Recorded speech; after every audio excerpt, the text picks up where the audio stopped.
আসসালামু আলাইকুম। আমি এখন অবস্থান করছি সারেকান্দি উপজেলার শিমুলতাহি চর। এখানকার মানুষের জীবন কাহিনী তুলে ধরবো আপনাদের। রাস্তাঘাটও এরকমও নাই, আমরা অনেক দূর থেকে হাঁটে আসতেছি, ঘোড়ার গাড়িও নাই এখানে। আপনি কখনো চরে এসেছেন কিনা? চরে যদি না এসে থাকেন অবশ্যই আসবেন, চর উপভোগ করবেন। দেখবেন এই বাংলাদেশের মানুষ কত কষ্টে থাকে, চর অঞ্চল না আসলে আপনি বুঝতে পারবেন না। যমুনা নদীর বুকে ভেসে থাকা এক টুকরো স্বর্গ, সবুজে মোড়া শান্ত স্রোতের ধারে, গরুর বাতান আর মানুষের জীবন যাত্রা।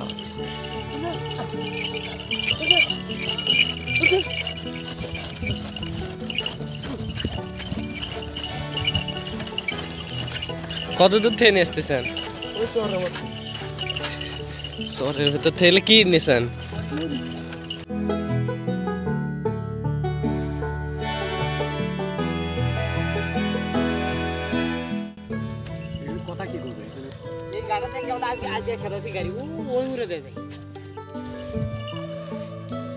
এদিক তো কষ্ট বেশি হলো।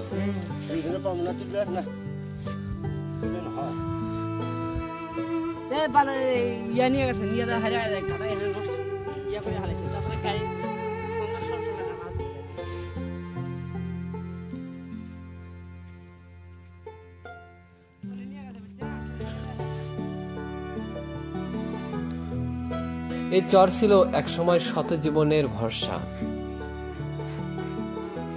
এখানকার মানুষের প্রধান ভরসা ছিল ঘোড়ার গাড়ি।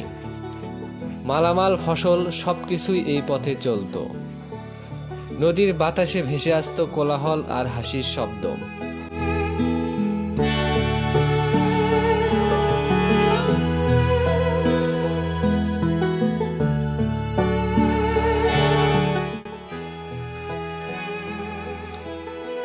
চরের পাশে দাঁড়িয়েছিল একটি প্রাইমারি স্কুল, শিশুর স্বপ্ন গড়ার জায়গা।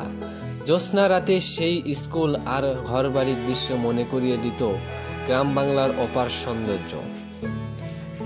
কিন্তু 2023 সালের পরে নদীগর্ভে হারিয়ে গেল সেই স্কুল, যেখানে একসময় শিশুদের হাসি ছিল, আর সেখানে শুধু স্রোতের শব্দ।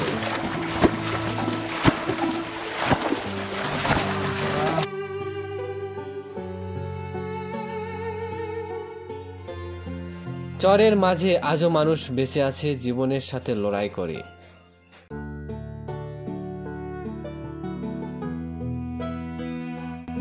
কেউ নৌকা সাজাচ্ছে, কেউ ঘর বাড়ি।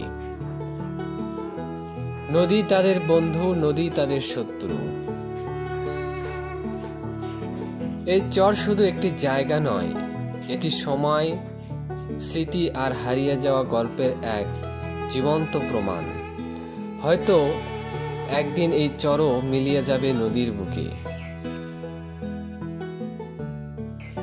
কিন্তু এর স্মৃতি রয়ে যাবে আমাদের হৃদয়ে চিরকাল।